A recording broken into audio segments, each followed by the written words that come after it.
हम या तुम उसे नहीं रोक सकते।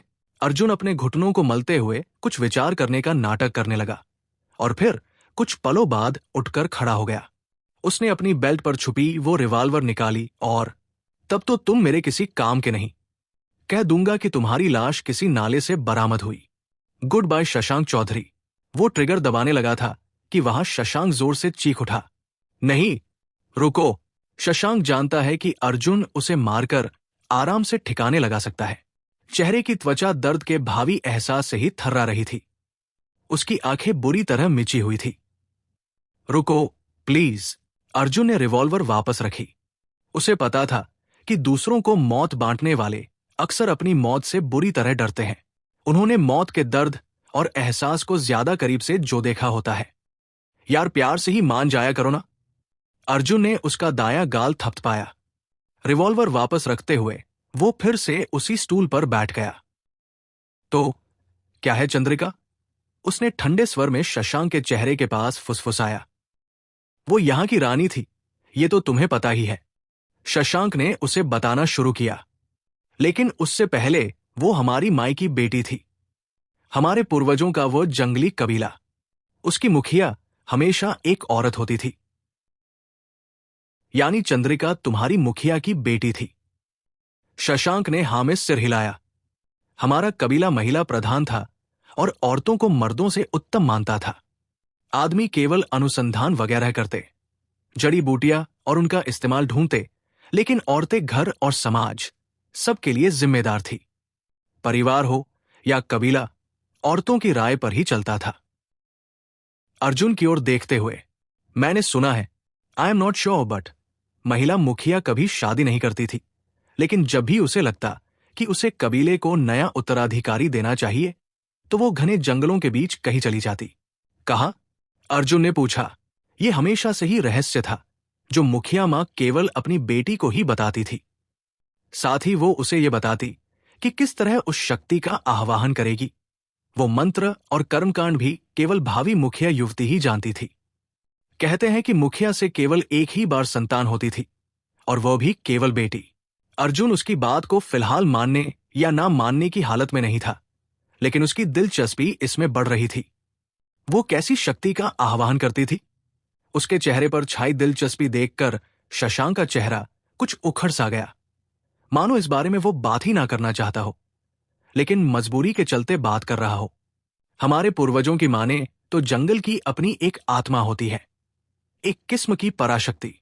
उसका कोई आकार प्रकार नहीं होता, वह मर्द या औरत नहीं होती, लेकिन जब चाहे जो चाहे स्वरूप ले सकती है। लेकिन क्योंकि ये एक शक्ति है, इसलिए हम इसे माई कहते हैं।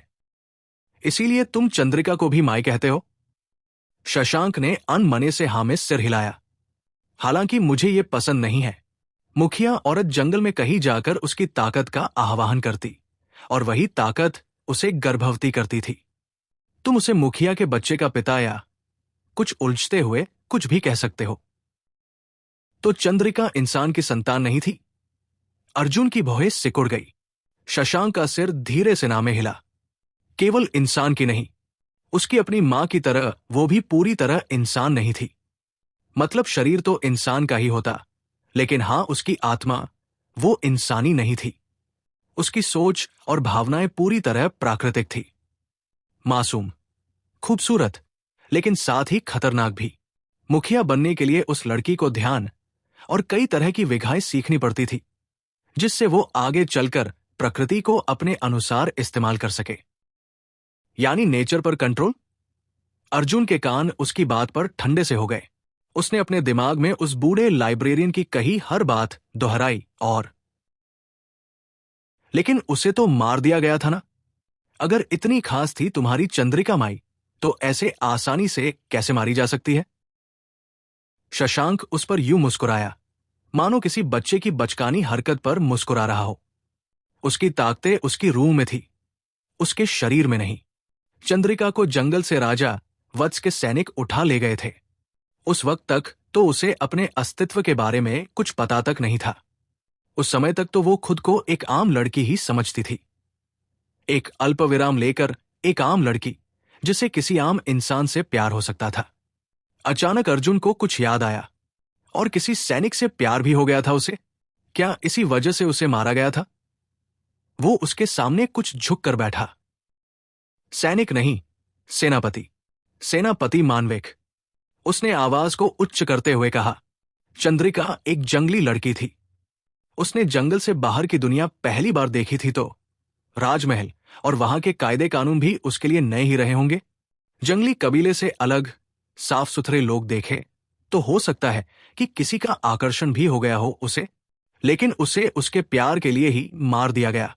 उसे पता ही नहीं था कि राजा से शादी के बाद उसे हक ही नहीं है किसी और से प्यार करने का। उसने ऐसे नियम कबीले में कभी देखे होंगे? शशांक खामोश हो गया। कुछ देर को अर्जुन भी खामोश ही रहा, और फिर उस सेनापति को भी मार दिया गया था।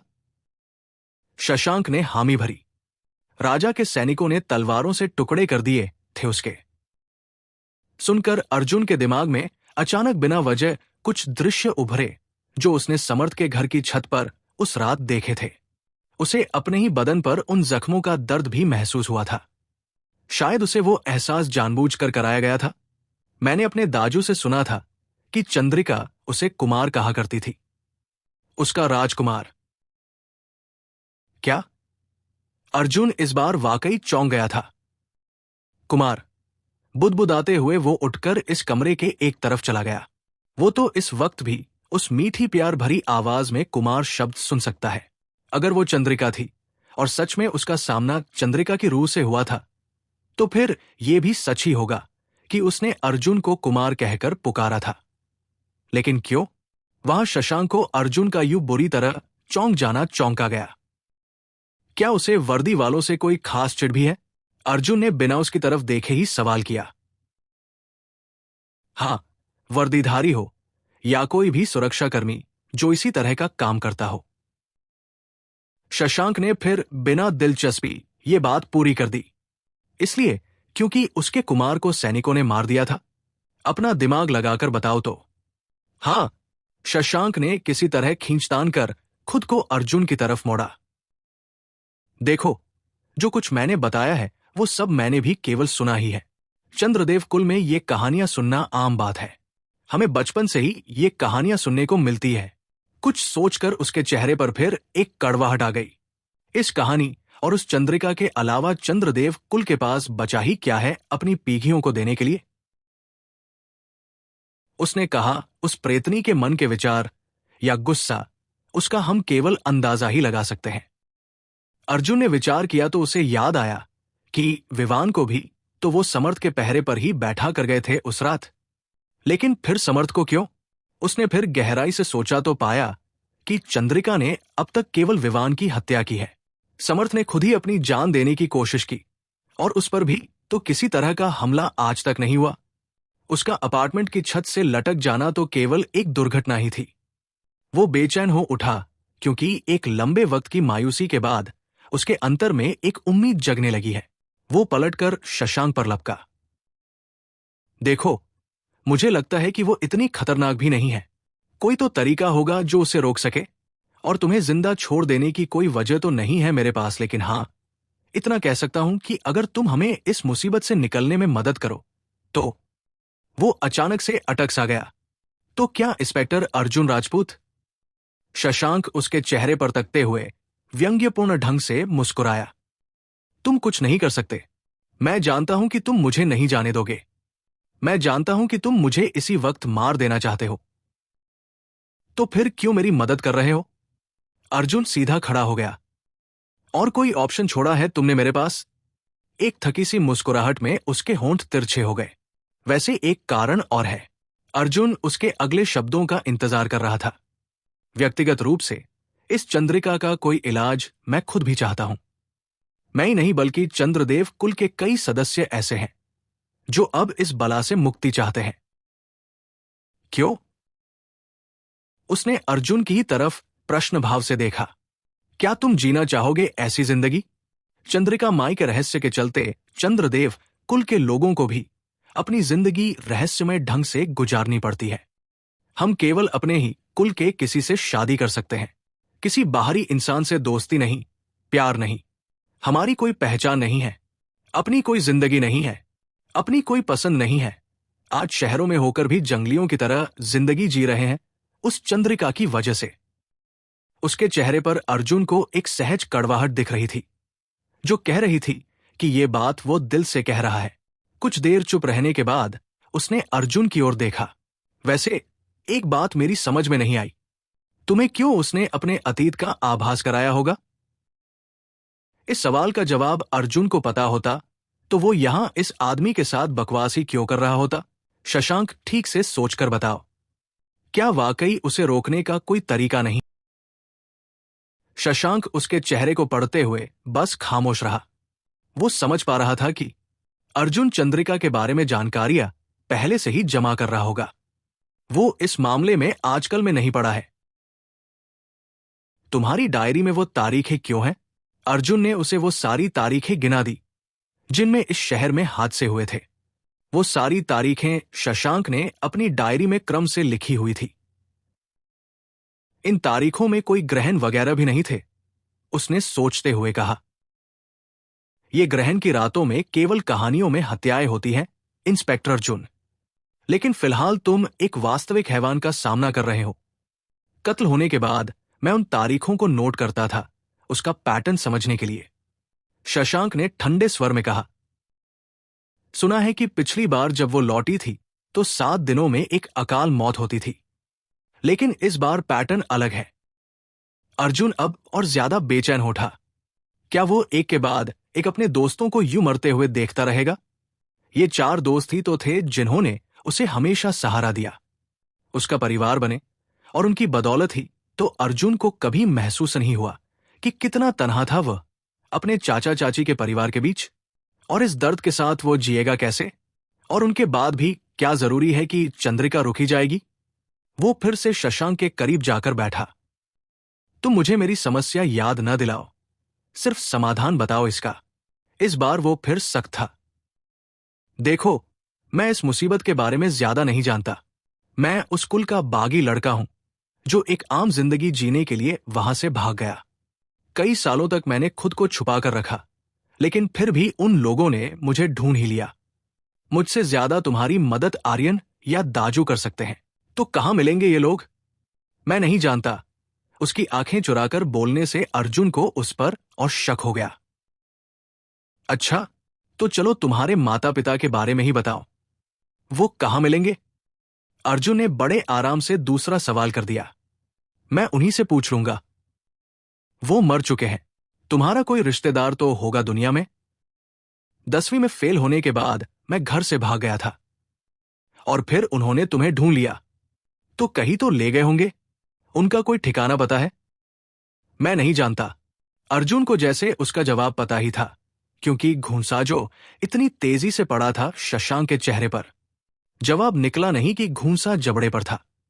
उसके बाद बाहर से मनवर नहीं आकर अर्जुन को रोका।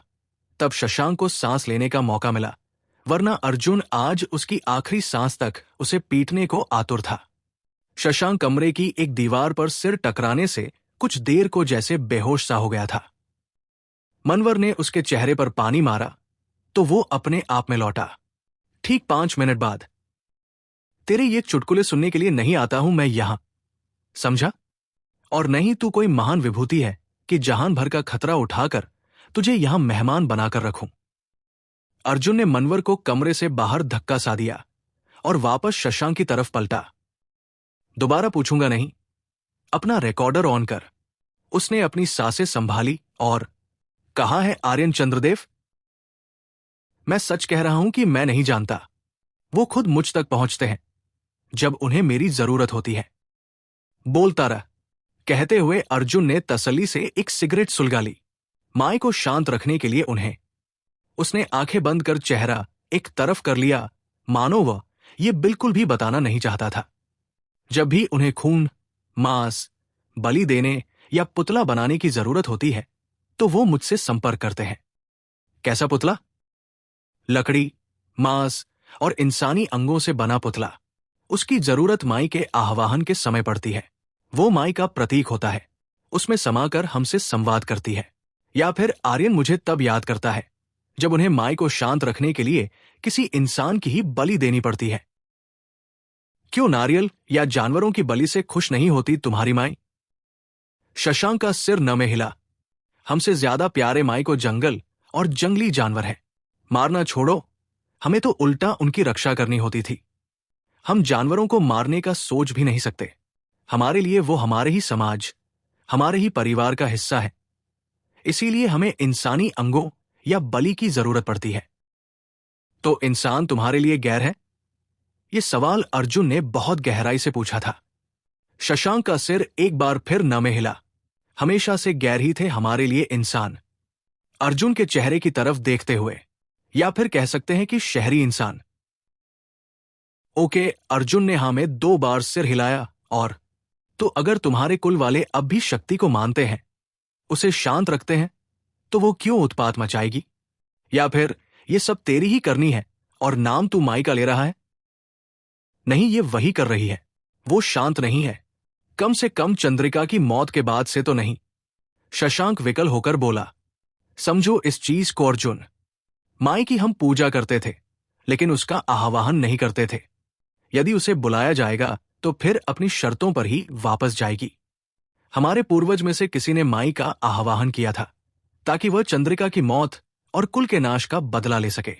उसने लिया भी, लेकिन बदला लेने के बाद उसे वापस नहीं भेजा गया। वो यही है। अर्जुन अपने माथे के किनारे मलने लगा। उसके लिए ये कोई पिछड़ी हुई दंत कथा सी है, जिस पर यकीन करने या न करने से कोई फर्क नहीं पड़ता। उसे तो हल चाहिए। उसे वजह चाहिए शहर में हो रहे हादसों की, ताकि उन्हें खत्म कर सके। तो ये सब कुछ हमारे शहर से कैसे जुड़ा है? क्योंकि ये वही शहर है जहां वो पाखंडी राजा राज किया करता था। चंद्रिका की मौत के 22 दिन बाद ही उसका असर यहां दिखने लगा था। सबसे पहले राजा वत्स बीमार हो गया। शशांक ने अपने सिर के पिछले हिस्से पर एक रुमाल दबा लिया। कुछ हद तक दिमाग भी हिल ही गया था उसका। मैंने अपने बड़ों से सुना था कि चंद्रिका उसे दिखाई देती थी, डराती थी, लेकिन फिर भी राजा की मौत सबसे आखिर में हुई। एक तीखी सिसकारी भरते हुए शशांक की आंखें बंद हो गई।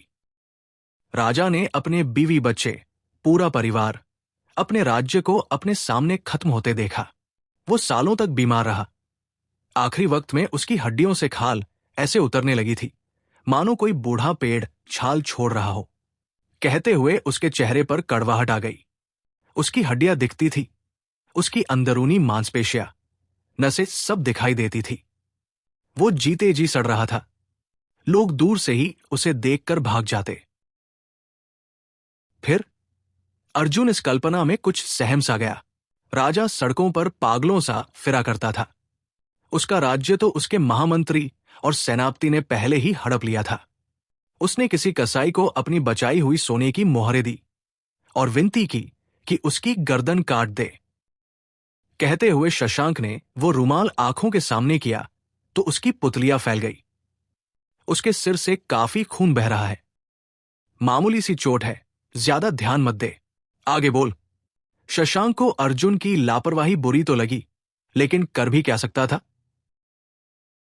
कसाई ने गर्दन तो काट दी, फिर भी उसका सिर और धड़ बहुत देर तक छटपटाता रहा। ऐसा लग रहा था कि मौत तो उसकी किस्मत से मिटा ही दी थी किसी ने। वो चुप हो गया। कोई दवा नहीं रखते तुम लोग यहां? अर्जुन ने उसकी बात पर ध्यान न देकर। तो इसका मतलब चंद्रिका अपना बदला ले चुकी है? टेक्निकली हां, वो पूरे भद्रपुर से बदला ले चुकी है। उसकी मौत के बाद से ही भद्रपुर में मौतों पर मौतें होने लगी। घर के अंदर या बाहर लोग कहीं महफूज नहीं थे। ये सब राजा की मौत पर रुक जाना चाहिए था, लेकिन नहीं रुका। फिर इस तरह तो पूरा शहर तभी खत्म हो जाना चाहिए था। अर्जुन ने कहा, अगर आज भी इस शहर का अस्तित्व है तो इसका सीधा मतलब है कि चंद्रिका उस समय भी रुकी होगी। शशांक के चेहरे को करीब से तकते हुए, किसने और कैसे रोका उसे? शशांक ने उसके चेहरे को काफी देर खामोशी से देखा। किसने रोका? कब रोका? शशांक ने पूछा। ये सब रुका होता तो तुम मुझसे सवाल थोड़े ही कर रहे होते। हाँ, बस चंद्रदेव कुल के लोगों ने बलि आदि देकर उसे कुछ हद तक काबू किया हुआ है। उस अधूरे अपार्टमेंट वाली जगह उसका केंद्र है, और वो जगह कितनी मनहूस है ये तो सभी जानते हैं। उसने गहरी सांस भरी। मैं उस कुल का बागी सदस्य हूं। तुम्हारी मदद केवल दाजू कर सकते हैं। अर्जुन ने अपनी जेब से एक डायरी और पेन निकालकर उसके सामने फेंका। पता लिख इस पर। चंद्रिका फिर से उसी पत्थर के आसन पर योग मुद्रा में बैठी थी, अपने दोनों हाथ गोद में रखे हुए। उसकी त्वचा महसूस कर सकती थी कि संध्या हो गई है। उसने एक गहरी सांस ली। असल में वह अपने ध्यान में किसी तरह मानविक से संपर्क करना चाहती थी, लेकिन इस विघा में वो इतनी कुशल न थी। साथ ही ध्यान के लिए उसे जितने स्थिर मन की जरूरत थी, मन उतना ही अस्थिर था। वो चाहकर भी अपने दिल में उठती उन टीसों का दर्द भुला नहीं पा रही थी। इस कारागार में दूर तक केवल सन्नाटा था कि अचानक उसे किसी कोने से कुछ कराहे सुनाई दी। उसने धीरे से आंखें खोली। उसके बाईं ओर ही एक कोने में सिमट कर बैठी अर्धनग्न एक औरत सिसक रही है। कोई मनुष्य बिना आहट के यहां नहीं आ सकता, तो फिर? लेकिन अजीब था कि चंद्रिका उसका सच जानते हुए भी जरा नहीं डरी। वो उसके पास गई और क्या हुआ है? उस औरत ने करुण भाव चेहरे पर लिए चंद्रिका की ओर चेहरा किया। उसके बदन का आधा हिस्सा बुरी तरह जला हुआ है और वो उस पीड़ा में कराहती जा रही है। अन्य कोई होता तो उस स्त्री की दशा देखकर भाग जाता, लेकिन चंद्रिका दुखी भाव से उसके पास घुटनों पर बैठ गई। मुझे कहो, क्या हुआ है? अचानक उस औरत ने एक तीखी हुंकार भरी और चंद्रिका का चेहरा अपने झुलसे हुए हाथों के बीच ले लिया। उसकी आंखों के गोले क्रोध से मानो बाहर ही निकल आए थे और वो उन आंखों से चंद्रिका की आंखों में देख रही थी। बस पल भर में चंद्रिका की नजरों के सामने उसके कबीले का हर्ष आया। राजा के सैनिक, आग की लपटें, छोटे छोटे बच्चों की झुलसती लाशें और उसकी अपनी माता का सीने में वह भाला उतार लेना। और आखिरकार दिखाई दिया सेनापति मानविक भी। नहीं, उसकी चीख के साथ ही वो दृश्य से बाहर आ गई। अब वहां वो औरत नहीं थी। उसे अपने कबीले की तबाही का संदेश मिल गया था। चांद आकाश के एक कोने पर दमक रहा था। हवाएं जाने क्यों तेज हो गई थी। बड़े बड़े पत्थरों से बना वो ऊंचा सा स्थल, जहां कुछ खास अपराधियों को तड़पा तड़पा कर मारा जाता था। कभी गर्म सलाखों से उनकी आंखें निकाल ली जाती और कभी जीते जी उनके अंग धीरे धीरे शरीर से अलग किए जाते। कभी कानों में पिघलती धातु उड़ेल दी जाती। उफ, यहां के वातावरण में ही अजीब सी दहशत थी। दो सैनिक चंद्रिका को जंजीरों से जकड़कर यहां लेकर आए। अजीब था कि वो विरोध नहीं कर रही थी, बल्कि इस तरह टूटी हुई दिख रही थी, मानो उसके प्राण पहले ही जा चुके हों। बस न चाहते हुए भी उसे मानविक का चेहरा याद आता। ये याद आता कि मानविक खुद अपने हाथों से उसे मारने वाले हैं और वह अपने ख्यालों में मुस्कुरा जाती। ये उसका पागलपन ही था, जो कि वेदी से कुछ दूर खड़े महाराज और महारानी की समझ में नहीं आ रहा था। प्रेम तो प्रकृति का उपहार है और इसकी गहराई में केवल वही उतर पाते हैं जो प्रकृति के निकट जिए हो, जैसे कि चंद्रिका। महलों के पत्थरों के बीच पनपे जीव अक्सर लाभ हानि के जूठे फेर पर जीवन स्वाहा कर देते हैं। वहां चंद्रिका को उसके घुटनों पर बैठा दिया गया। कुछ देर हुई, लेकिन उसका सिर अलग करने कोई नहीं आया। महाराज ने अपने बगल में खड़े मंत्री से गुपचुप वार्ता की और फिर मुख्यमंत्री ने एक सैनिक से खबर भिजवाई कि मानविक को तुरंत प्रस्तुत किया जाए। वो सैनिक तुरंत नए सेनापति के सामने था, जो कि पहले ही एक भारी दुविधा में दिखाई दे रहा था। महारानी और महाराज दोनों का ही आदेश था कि रानी चंद्रिका का सिर मानविक ही कलम करेगा, लेकिन वो तो अब कैसे संभव था?